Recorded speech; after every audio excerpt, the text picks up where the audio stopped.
व्यतीत हो गया।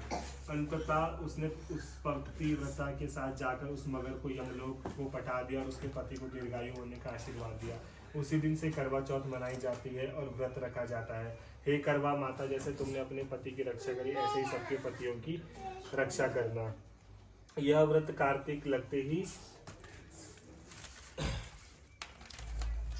कार्तिक की कृष्ण पक्ष की चतुर्थी को मनाया जाता है। इसमें गणेश जी का पूजन करके उन्हें पूजन दास से प्रसन्न किया जाता है।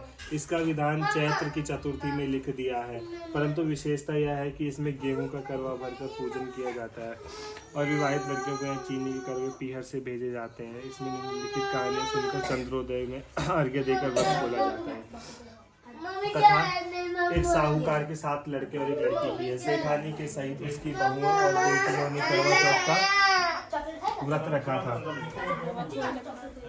रात्रि को साहूकार के लड़के भोजन करने लगे तो उन्होंने अपनी बहन के लिए भोजन के लिए कहा। इस पर बहन ने उत्तर दिया, भाई अभी चांद नहीं निकला है, उसके निकलने पर अर्घ्य देकर भोजन करूंगी। बहन की बात सुनकर भाइयों ने क्या काम किया कि नगर के बाहर जाकर अग्नि जला दी और छलनी ले जाकर उसमें एक प्रकाश दिखाते हुए बहन से कहा, बहन चांद निकल आया है, अर्घ्य देकर भोजन कर लो। यह सुनकर उसने अपनी भाभियों से कहा कि जाओ तुम भी चंद्रमा को अर्घ्य दे दो, परंतु वे इस बात को जानते थे कि उन्होंने कहा, बाई जी अभी चांद नहीं निकला है, तेरे भाई तेरे संग धोखा करके अग्नि का प्रकाश चलने से दिखा रहे हैं।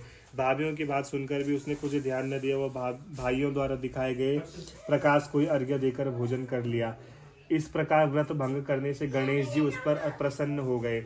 उसके बाद उसका पति सख्त बीमार हो गया और कुछ घर में था उसकी बीमारी में लग गया। जब उसने अपने किए हुए दोषों का पता लगा तो उसने पश्चाताप किया।